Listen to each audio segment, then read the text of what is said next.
இந்த குரோமியம் மலையை ஒரு வருஷத்துல காலி பண்ணுங்க, எல்லாத்தையும் எடுத்து போடுங்க. பசுமை தீர்ப்பாயமும் சொல்லிடுச்சு 15 கோடி 500 கோடி ஒதுக்குங்க. தற்காலிக தீர்வெல்லாம் வேண்டாம், நிரந்தர தீர்வு கொடுத்து இந்த மக்களை காப்பாத்துங்க. இந்த ஆற்காடு ராணிப்பேட்டை மக்களை காப்பாற்றுங்கள். 500 கோடி ஒதுக்கி அந்த குரோமியம் கழிவு மலையை அகற்றுங்கள்னு சுப்ரீம் கோர்ட் தீர்ப்பு கொடுத்தோம். இதை கண்டுக்கவே இல்லை. இந்த அரசாங்கம் அதை கண்டு கொள்ளவே இல்லை. அப்படியே இருக்கு அந்த மலை இன்னும். ஏன்னா இந்த தீர்ப்பை பற்றி யாருக்கும் அக்கறையே கிடையாது. சுப்ரீம் கோர்ட் எல்லாத்துக்கும் தான் தீர்ப்பு கொடுக்குறாங்க. சாதி வாரி கணக்கெடுப்பு எடுங்கன்றாங்க, அதுக்கும் கண்டுக்கல. இல்ல ஒடுக்கப்பட்ட மக்களுக்கு உள் இடஒதுக்கீடு கொடுங்கன்றாங்க, அதையும் கண்டுக்கல. எந்த தீர்ப்பையும் மதிக்காம அந்த மலையை அப்படியே வச்சிருக்காங்க. அப்ப நம்மளாம் வாழறதா இல்ல இருக்கிறதா? இந்த மாவட்டத்தை விட்டு காலி பண்ணணும்னு நினைக்கிறாங்களா? இல்ல இந்த மாவட்டத்தில் இருக்கவங்க எப்படி வேணாலும் போகட்டும்னு நினைக்கிறாங்களா? இவங்க உப்பாவது சாப்பிட்றாங்க, சர்க்கரையாவது சாப்பிட்றாங்க, இல்ல குரோமியம் கழிவையாவது குடிச்சிட்டு போறாங்க, எப்படியாவது போட்டோம் இந்த மாவட்டம் நினைக்கிறாங்களா? நம்ம கேட்டது என்ன? எங்களுக்கு அந்த குப்பையை, அந்த மாசை, அந்த குரோமியமை அகற்றுங்க. அதுக்காக தான் கேஸ் வாங்கிட்டு அத்தனை பேர் அவ்வளோ நாள் போராட்டம் பண்ணி கேஸ் கோர்ட்ல போய் வாதாடி ஜெயிலுக்கெல்லாம் போயிட்டு இன்னைக்கு வந்து இவங்க எல்லாம் நிக்கிறாங்க. இதான் நடந்திருக்குது. இந்த மாவட்டத்தை பெரிய மாவட்டம் வேலூர் மாவட்டமா இருந்தது, அதான் பெருசா இருந்ததை 3ஆ பிரிச்சாங்க. எதுக்கு? நிர்வாக வசதிக்காக சின்ன மாவட்டமா பிரிச்சாங்க. பிரிச்சாங்களே ஏதாவது செஞ்சாங்களா? எப்பயோ பிரிச்சது, எதுவுமே செய்யல. அதற்கும் போராட்டம் செய்தது பாட்டாளி மக்கள் கட்சி தான். இந்த மாவட்டத்தை நிர்வாக வசதிக்காக சின்னதா பிரிங்க. ஆனா இங்க என்ன, ஒரே ஒரு கலெக்டர் ஆபீஸ் கட்டணதோடு சரி. மருத்துவ கல்லூரி கேட்டிருக்கீங்க, கொடுத்தாங்களாமா? இந்த பக்கம் மருத்துவ கல்லூரி ரொம்ப முக்கியம். ஏனென்றால் ஒரு மருத்துவ கல்லூரி ஆரம்பிச்சாலும் 150 மாணவர்கள் இதுல போய் சேருவாங்க. இப்ப நீங்க இந்த சின்ன குழந்தைங்களை கேளுங்க, என்ன உங்களுக்கு ஆகணும்னா எல்லாரும் டாக்டர் ஆகணும்னு தான் சொல்லுவாங்க. இல்ல யாரை போய் கேட்டாலும் உன்னுடைய வாழ்க்கையின் லட்சியம் என்னமா குழந்தைன்னா எனக்கு டாக்டர் ஆகணும். அப்ப மருத்துவ கல்லூரிகள் தொடங்குங்கள. எத்தனையோ மாவட்டத்தில் மருத்துவ கல்லூரியே கிடையாது, இந்த மாவட்டத்தில் கிடையவே கிடையாது. மருத்துவ கல்லூரி தொடங்கினா வருஷத்துக்கு 150 டாக்டர் உருவாவாங்க. அப்ப எத்தனை பேருக்கு மருத்துவம், தரமான இலவசமான மருத்துவம் கிடைக்கும்? மருத்துவ கல்லூரி கிடையாது, பொறியியல் கல்லூரி கிடையாது, இன்ஜினியரிங் காலேஜ், கலை அறிவியல் கல்லூரி, மகளிருக்கு எதுவுமே கிடையாது. படிக்கிறதுக்கு எங்க போனோம்?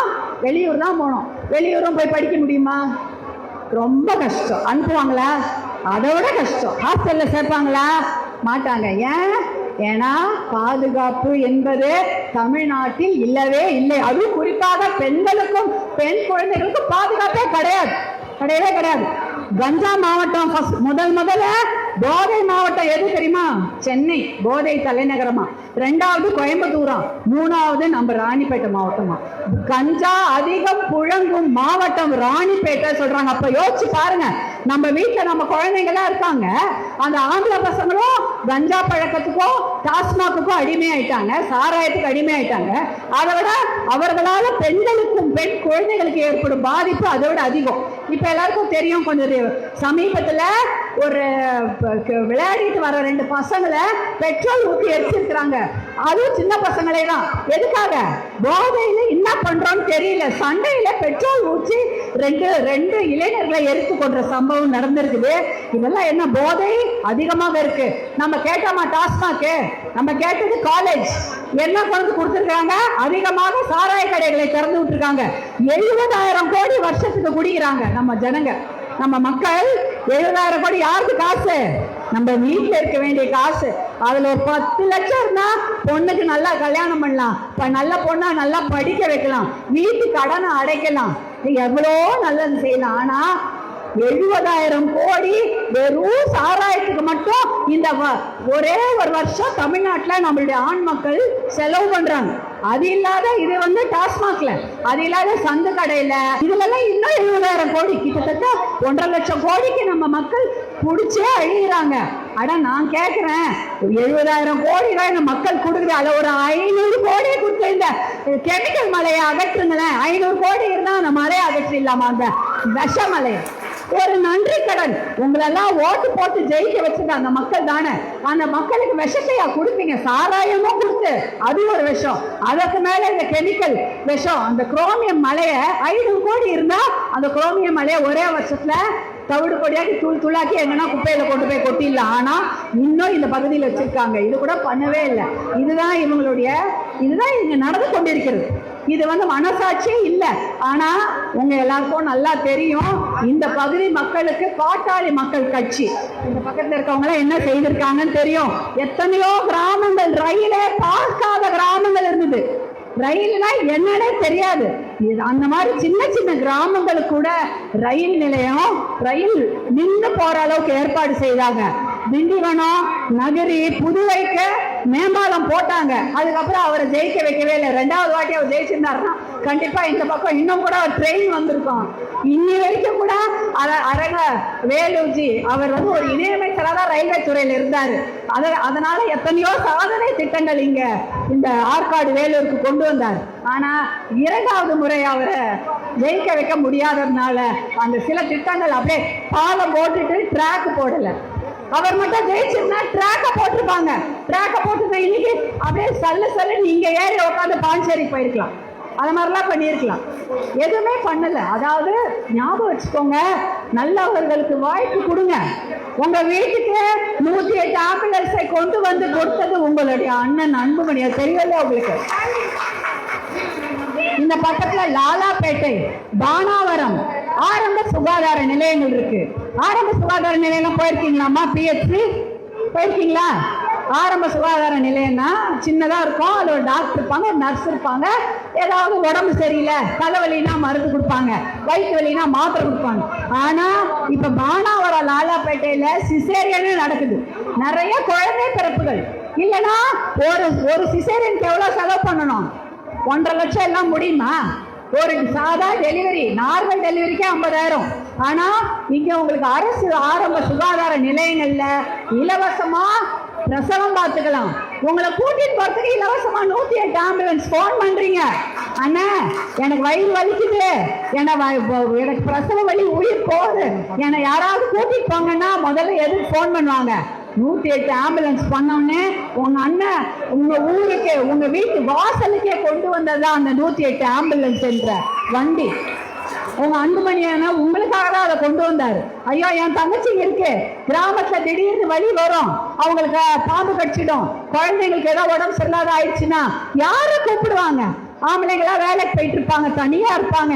அவங்க போன் பண்ணா உடனே அவங்க வீட்டு வாசல்ல வண்டி நிக்கணும்ன்றதுக்காக உங்க அண்ணன் அன்புமணி இந்தியா முழுக்க கொண்டு வந்ததா 108 ஆம்புலன்ஸ். அதே போல இலவசமாக பிரசவம் பார்த்து கொள்ள வேண்டும். அவங்க கூட இருக்கிறவங்களுக்கு இருந்து பிரசவித்த தாய்மார்களா இருக்கட்டும், கூட இருக்கவங்களுக்கு சாப்பாடு, அந்த பிரசவித்த தாய்மார்களுக்கு துணி சரியா இல்லைன்னா புடவை கொடுக்கறதுல இருந்து அந்த திட்டத்துல கொண்டு வந்தவர் மருத்துவர் அன்புமணி அவர்கள் தான்.